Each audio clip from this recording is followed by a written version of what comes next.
Basil, let me bring you in on the political moment Donald Trump finds himself in. I think universally, every American wishes the president a recovery from COVID and is glad that he has access to the best care in the world. But if you trust the polls, Joe Biden has opened up a near historic lead against an incumbent president. That if Donald Trump comes back from this, and I think it was 4 years ago today that the Access Hollywood tape came out, that John Podesta's hacked emails started leaking. So I know there's a lot of recent history and a lot of reasons to remain sort of on our footing where we know anything could happen. But this moment as a snapshot in this race, it is slipping away from Donald Trump. Well, I think that's right. And I know there are a lot of people that are still wishing that Joe Biden would do more and do more publicly. But the truth is, Donald Trump has done more to sort of hurt his campaign and hurt his message and that of the Republican Party.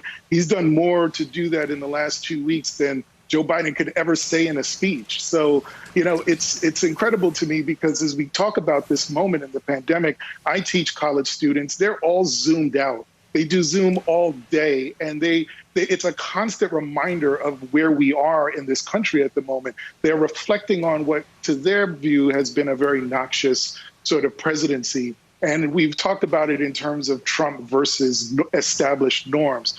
But it's weird that in the closing day, not weird, but it's sort of fitting for him that in the closing days of this campaign, instead of making the closing argument to voters, he's basically got a message of mind over matter. I don't mind because you don't matter. You see that in the way that he's flouted, you know, the science in terms of wearing the mask and exposing so many of the people around him to this virus. So the juxtaposition is important.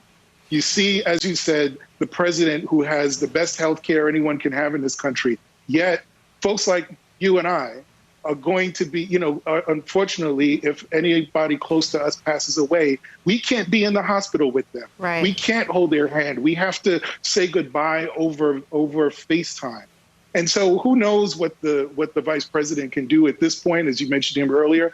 Can he come out with a message saying that the agenda is more important than the man? And I just don't think average Americans see it like that anymore, especially as you have young people whose parents are not even sending them to school because they're afraid of the exposure to the virus. It has upended our lives on a daily basis in very real ways. And in the closing days of this campaign, all the president can do is make us feel like the rules for him don't apply to everybody else. And that is apparent to everyone.